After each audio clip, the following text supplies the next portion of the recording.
So going into this episode, we're going to be talking about stories. We want to go over how these affect us, how these change us, or maybe what is the meaning or what is so important about stories and knowing them.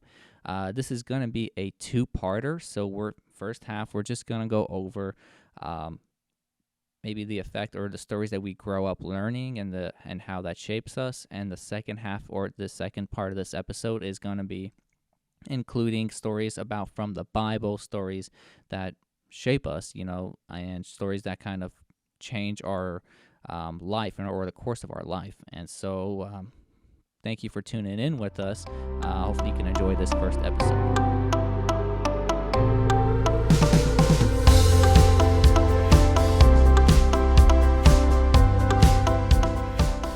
Welcome, everybody, to The Friend of Sinners. We have Andrew and Jonathan and Josh. Welcome. And today we're going to be talking about our stories, and we're going to talk about just the story of God and how we all fit in and what that looks like. So, Andrew, do you want to tell us your story a bit? Wow, that was a pretty good transition, man. I think we just found my replacement. Yeah, so just talking about our stories. I really just, I don't know, I just love like stories. I think a lot of us are captivated because I just, every time I think about like movies or books, we go there because we want to have a good story and see that. And I don't know, like probably the most recent best story that I like is from Hacksaw Ridge. I don't know if you guys seen that. That's a good one, yeah. Which one is that? The one where he's like, he doesn't want to touch a gun, and he goes up and saves He like saves 75 people? guys. Yeah, one at a that time. looks yeah, good. with I haven't Andrew seen it. Garfield. It's good. I don't know. I was just thinking about that recently as I was like thinking like what we're gonna talk about, and like something just about that story just like it just inspires me so much. I'm just like, man, that is so cool. Like just someone who just kind of overcomes and just accomplishes something so awesome, and just like, man, I wish I can be like that. And then I just kind of give up on a lazy Tuesday because I'm tired, and I'm like, man, this is rough. Yeah, what's a story you guys might be? I just think of just stories in general, I think are just innate in people. Like everyone likes to tell their story. It's just you don't really use the word like, tell me your story. I know a lot of people that do that, but it's generally like, tell me about yourself. And people like to talk about themselves, or it's just a cultural norm. Like throughout history, people were telling stories like, oh, this is about your great grandpappy and he did this. And then we got more and more clever ways to do it of movies, and people want to elaborate, and it's cool stuff. And so just our stories or our testimonies are just a little bit about you, and everyone's so unique stories, and it's just a cool thing. Like, and if you ask someone what their story is, listen up. Yeah, I love that you said it's innate. I feel like, dude, it's so like ingrained into us. Like, I don't know. Like, there's just something that captivates us, and you're right. We don't often say what's. I mean, I've personally never heard someone say what's your. Actually, I have heard like two other people who were like, oh, so what's your story? Mm-hmm. But I say it all the time. do you? Maybe No, you're not one all of the those time, two. but I Yeah, did just maybe say it, you're like, one of those before two. this. Yeah. Yeah. No, I think it is true that it's like innate, and I don't think anyone makes sense of life outside of story. I think like if someone asks you like, hey, tell me about yourself, you're going to start telling a story. Mm-hmm. I was born in Dayton, Ohio in 1992, and my parents moved me down to Florida. That's how we make sense of everything. Mm-hmm. Is story. Yeah. And so I think it is innate, and I think it's crucial. Yeah. So I don't know. What do you guys think of like? I don't know. When you think of a story, do you think that has any real application, or do you feel like does that impact your day to day, like the stories you learn, or maybe a story that you hear from someone? Like, what do you guys kind of think about that? Are you guys like aware of like how that affects you? Maybe like whether you think of like a story since you were a kid, or I think so. Other people's stories affect you. Like you can choose how they affect you, obviously, but like hearing how someone else, that's like wisdom. This is my story. This is how I handled it. And then it's either this went really well, do this, or that sucked, don't do that. And that there's just stories are promptings of guidance of what to do and what to not do. One of the biggest things for me growing up is on my 13th birthday, my dad took me to this really cool cabin, like way out in the mountains. Took like 2-hour drive, and then you have to walk 2 miles, and then it's just this little shack, and it's just so fun. And so for my birthday, my mom had previously messaged all of the influential people in my life, so aunts, uncles, teachers, youth pastor, that kind of thing, and all of them wrote me a letter of wisdom. That's of cool. Like something that was impactful for them, and prayers for me, and do this, and this is something I've learned. And there's just little snippets of each of their stories, and I still have the letters today. Like, it's such a cool thing that telling someone your story can be an intimate experience, and for them to share was really cool. I also got to try beer for the first time. It was gross, but yeah, I just remember it, and it was so cool. And now my story and who I am has been affected by those people telling me theirs. Yeah.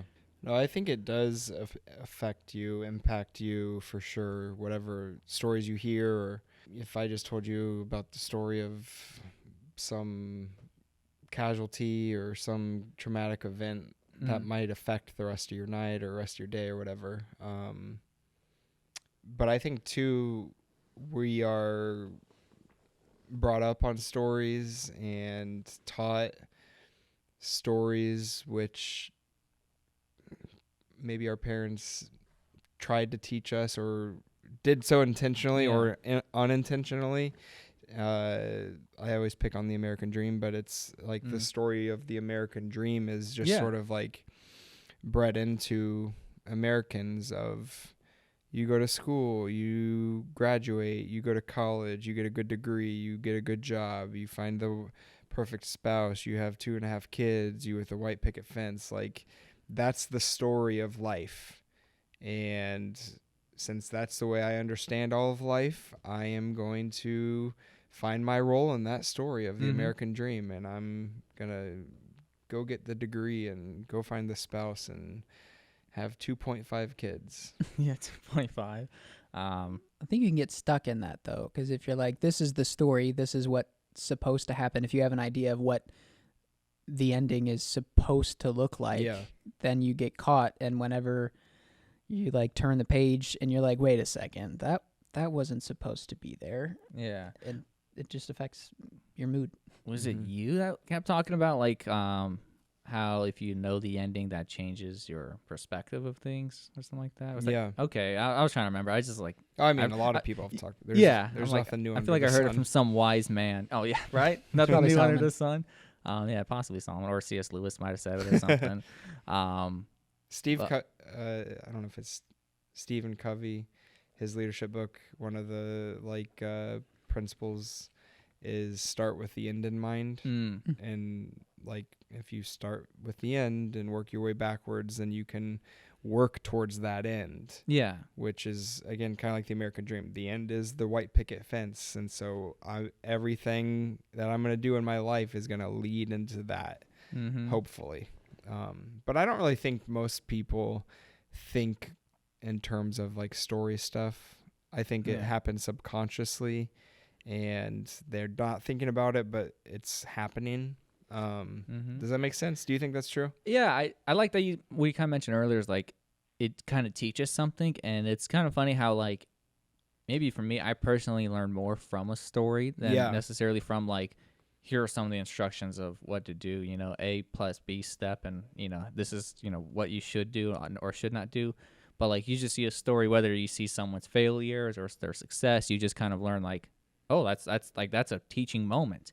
And like one of the just simpler ones, like when I was a kid, I cried a lot, and I like kept like like crying out for help for little dumb stupid things, and then I just kind of then this is like a little silly story, but like about the boy who cried wolf, and you just learn how like this guy just kept crying out, hey, danger, danger, wolf, wolf, and the village and people come out to help every time, and it's like it's really not that big of a deal. Like, why are you crying? Like, especially over false alerts, and then just learning that one day people get fed up with that and they may not take serious when real danger comes. And it's like, all right, Andrew, you should stop being a wimp and just like, if there is something going on, then let someone know. And I think that, there's more weight to it. So it's just cool. It's just cool to learn like a little tale that you read probably in elementary.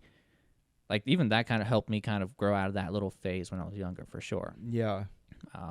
And so I think there is a weight, and maybe not necessarily knowing why that changes you or why, but it just, I guess hearing it in a story just makes more sense to me. I'm more of a picture guy, so yeah, for sure. Well, they talk about how influential like books and movies and stuff are for kids. Like they call it like the impressionable years or something. Like you have to like parents. I feel like I've seen it a lot. Like parents have to like pre-read everything that their kids are going to digest into their system by what they're going to read, because you're like, I don't know what the author is trying to get across, and they may not understand it then, but it's like this subconscious, like it gets into you, and like that's the way you start thinking differently.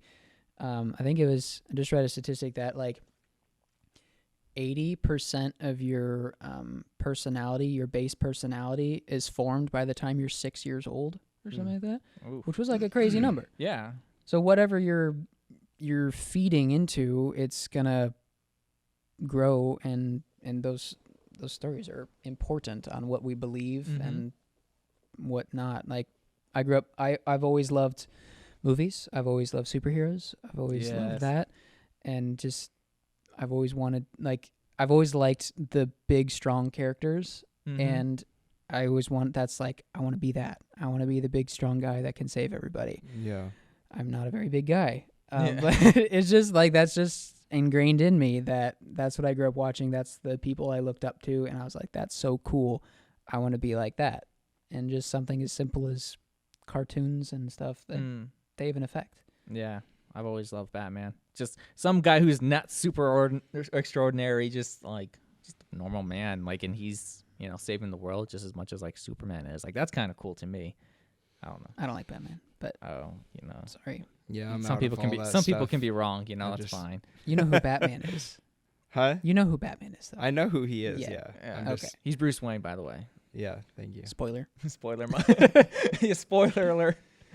But I think too, like, I'm just thinking of my own life. I can't really think of any like stories per se that were like, oh my gosh, this just like revolutionized my life. But I was thinking, like, I feel like different cultures and different lifestyles kind of tell a story, and we'll gravitate towards those different cultures and lifestyles and subsects of people or whatever. Like for me growing up, it was like skateboarding, surfing, punk rock. Like that culture, that subculture spoke to me in a way of, I want this. I want to be a part of this. This is what I find and deem cool and satisfying. And so I'm gonna play a part in this. I'm gonna dress the way they dress. I'm gonna talk the same way they talk. I'm gonna do the things that they do, because the story of their lives that is being shown to me is appealing or whatever. Yeah. So I think I don't know. I think maybe that's a far roundabout reach of story, but yeah. But I think like it just there's like a bridge. There's like a connection, like a story that you share with these people that like I fit in with this group because we all share this commonality. We all share this kind of, it may not necessarily be story as in like, once upon a time or something like that, but it's a story of, what you would see as this group of people would come from and what they live for or what's so important to them. But I just kind of want to go back, and I like that, like you were kind of talking about, like how like parents would overread or read before the kids would read their books, and I just kind of was curious. You being like your dad, like do you go over any kind of particular stories with your kids? Do you read their books, or do you just like go to like Walgreens and pick out like that looks cool. This book is an elephant and a lion. Like, what do I do? we definitely read to our kids when they were younger. Mm-hmm. I'm sure we'll read more to Claire, our baby, Yeah. but no, not a ton. Yeah. Yeah, I mean, like Little Blue Truck is one that I always remember. I can't even think. We do have like a Pilgrim's Progress that's like classic. It's the best. It's like a kids form one. Oh, okay. That's super cool. Our kids call it the burden book because Christian is carrying a burden, and so they call it that for whatever reason. That stuck with them. Yeah. So hopefully, I mean, I think that's kind of cool. That they'll be able to say part of, you know, their story was learning this story about a man who had a burden and who was able to get out from under that burden on a journey. So that's the one that sticks out. We also have, maybe I shouldn't talk about this, but we have like a Bible. Oh, no, you can't bring that up on a Christian podcast. Well, I thought it was for the next one. But yeah, anyways, no worries. we have this like killer illustrated kids Bible that's just like got crazy cool. It's not like the cheesy, you know, nursery room pictures, but really cool stuff that the kids like. So we could be a whole lot more disciplined, honestly, in doing that with them. But yeah. I remember growing up, my mom used to read to us all the time. Yeah. And well, listen, now there's phones and we just throw a tablet on. Yeah. Yeah. that's the way to do have it. fun. But I reread them in like middle school or high school, the books, and I'm like, this is like way more. It wasn't like adult, but it was like, this is kind of scary. Yeah. Why are you reading this to me? Well, it's like, you know, like a nursery or a kid's room. It's like, oh, Noah's Ark, how cute. Yeah. And it's like, they drowned. The world was murdered. The world They was died. murdered. Yeah. But it was one was called Gregor the Overlander, and that was a really cool one. Yeah. Jeez, yeah, I don't remember too much as far as like when it comes to like child stories or things like that. But I've always just been fascinated with movies and like I don't know, I love a good movie. I love a good like What's your even favorite a good movie? message. But like the most recent one that I really loved was like Hacksaw Ridge. But one of the other ones, I guess probably my favorite movie. Dumb and Dumber. Dumb and Dumber. Yes, I love that movie. It really speaks to me, really well. You know, I Connect well. I could shut up. I connect so good with them, right? No, I love like The Prestige. I love a little mystery and like drama where there's just like not everything is always explained. You know, Like what? I don't know. Like I've always just loved like just kind of learning and trying to understand certain things. But like The Prestige, like it kind of explains some of the stuff and Inception. Did you see yeah. that? Oh yeah, I was even thinking about that. Like Inception, just Tenet. That was just like I didn't see I that. didn't understand it. I feel Nate like- liked it. I didn't get it. yeah. I feel like when it came, Nate's smarter than me. I feel like when it came to that, it was like this movie is for people smarter than I. Yeah. I am just not following this. You know, like I'm sure it's really good and complex, but I just don't get it. I think Inception just made a really complex idea simpler. Do you know? think that you connect with movies more when they have themes similar to you or ones that are completely opposite? So I was just watching a YouTube video earlier today. They were kind of talking about Marvel and how like some of the earlier stories, the characters were more like rounded to connect with, for people to connect with. You know, in some way, like whether it's like Captain America, like you know this weak and defenseless guy, but he wanted to be something greater. He wanted to be something bigger, and like that was such a drive, and that's what like made it so well off in the beginning, is because there's a story or a character or a theme that we just connect with, because like not all of us connect with like every story, but that's why I think some of them like are more probably personal or special to us. I don't know. You guys, What do you think? Do you connect with more that are like you or something that you have a desire for, or is it something that's nothing like it? Desires of but no, also what's similar to me I think is appealing. There's not a whole lot of similar like just me or whatever, but Well, I don't know. 'Cause I don't know. My wife, because so like if me and Melissa are wanting to sit down and watch a movie, she wants to watch this, but I want to watch, you know, something totally different. Something She's like- always like, yeah. you always want like, you know, thriller. Like if there's not, you know, killing and action and stuff, you don't. It's like, yeah, I mean that keeps me going. yeah, Right. all right. Keeps you on the edge of I your just seat. can't watch like or read like nonfiction I just Really? I can't read fiction. I love to Really? read. I cannot finish a nonfiction book, even if it's Yeah. like interesting. It just I will slowly read it less and less and less, and then I will never finish it ever. See, I can't do fiction. I wish I could do fiction. I would love to, but I've tried. I just give me some The Red Rising series. something real. Well, you like a little more like, I don't know. Like I have like a friend who just hates like fiction kind of movies or games, and it's like he would just prefer something more historic, something more accurate. Yeah. You know, like there's no spells, there's no magic. I'll give me like a bow and a sword and just cut each other up. You know. Yeah. Like, I don't know. Like I've always loved fiction. I've always been so big into that. Not necessarily science fiction, but like Lord of the Rings is such a classic to me. Like I like the movies. Yeah. yeah, like I think it's just so awesome. But even with fiction, like the characters are just so well connected to. Like I just So did Yeah. Lord of the Rings affect your life? there's nothing that just hits you harder than like watching the third one. You know, the Return of the King, and just like everything's good and happy, and they got this big celebration for the king Aragorn, and here's this little row of hobbits, and they're bowing down to him. That's the part that you and- connected with. Oh, I know, but I got goosebumps every He's the time. king. Yeah, I think I of wanna be myself- that guy. No, I think of myself the Hobbit's like, no, you bow down to no one, and like Aragorn bows down, then the whole crowd, like it's just something like so cool to see, like these humble people who like their story isn't that insane. Like Aragorn is this king who did all these things. People know him, and here are these 4 unknown little hobbits that the world will never know, and like why they're respected or why they're seen so valuable. I don't know. I just like that kind of stuff. Well, even that has a story within the story, because there's Mhm. so many correlations to the Bible in Lord of the Rings. Like the fact that Gandalf Yes. goes, he's like the representative of Jesus. He